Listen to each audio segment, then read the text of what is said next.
Reach Higher NJ is a organization that was put together by college leaders, student leaders within the state at public universities, aimed to give a positive message to Trenton to better invest into higher education. And by that, we mean stop giving us budget cuts and saying it's because of X, Y, and Z. There's certain things that need to be cut, and it's inevitable that they are going to be cut. But the fact is that something that's giving you a return on investment, for example, when a student graduates a university or a public college within the state, they're most likely to work in the very state they graduated from.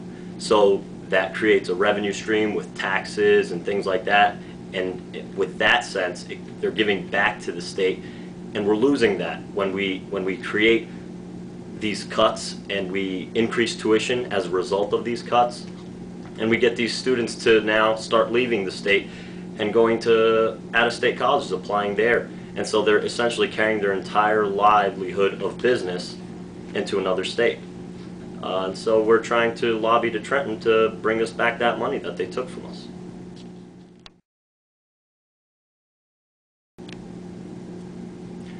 As president of the NJIT Student Senate, I'm required to represent every student to the best of my abilities. And by every student, I mean every undergraduate student.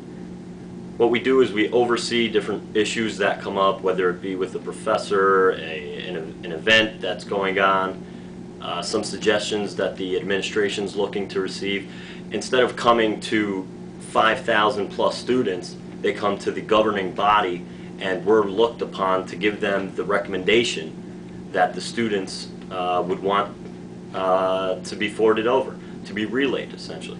And the other thing is, you know, I attend these meetings with the president of the university, Dr. Altenkirk, the vice president, Dr. Bloom, and a few other people, to make sure that when the administration are making these decisions, that they're not forgetting about the students and things like that. Because no matter what job you sign up for, there's always a tendency to sometimes say, okay, this is where we need to be, but we need to factor X, Y, and Z so that, you know, everybody's happy, and we're one of those portions of the pot essentially, and we're a governing body, and so I'm basically representing the entire student body, and that's what I was sworn in to do.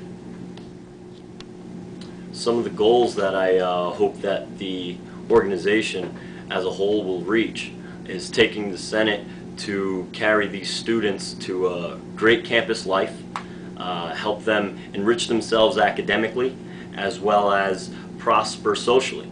And by that, we've already begun some sort of pioneered weekend programming where that's not very common within public schools in New Jersey. Most of them are commuting schools, and you find that students either leave home for the weekends and things like that, and they don't really stay on campus. We're trying to take a typical New Jersey 4 or 5 day university and make it a complete 7-day week of events, academics, and everything. That would help students to really focus on classes and have some weekend time to use for social activities. The other thing that we hope to do is to make sure that NJIT is represented throughout the state. It's our responsibility to attend these meetings with the State Assembly and the State Senate so that they know that there are college students that you know, have an opinion, and we do count. Hence, rock the vote, and a few other things such as budget cuts with Reach Higher NJ. That's why we were part of pioneering that organization.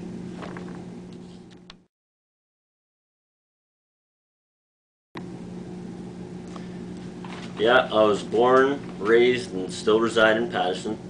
It's my hometown. Hopefully, I'll never leave the place, but never say never, right? Patterson has a lot of history behind it, you know, and that's the reason that makes it really attractive. It was the first planned industrial city in the U.S., and it's something I'm really proud of. We had William Patterson come from Patterson. hence the namesake. And you know what? Patterson, if we want to continue to create student leaders and leaders of tomorrow's future from Patterson, we have to focus, I believe, on the grammar schools, the elementary schools. Our elementary school system has been really tough.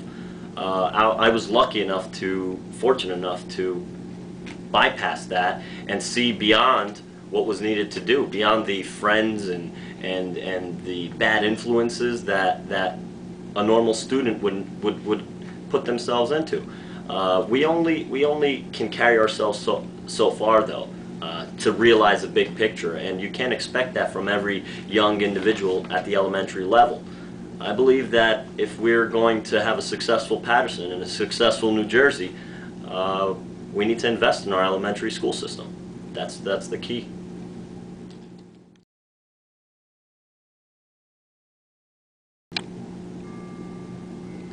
As a citizen of New Jersey, I can only hope that we one day see higher education as an investment and not as a commodity, as some may suggest it is. We already fund completely grades 1 through 12, and for some reason we can't seem to get the idea to become a reality to fund higher education, and it's something you need these days. Yeah, on every job interview they tell you what college did you graduate from and things like that. It's not about so much the experience, although that counts too. New Jersey is a great state. I hope I will never leave New Jersey, as well as anyone else that was born and raised here.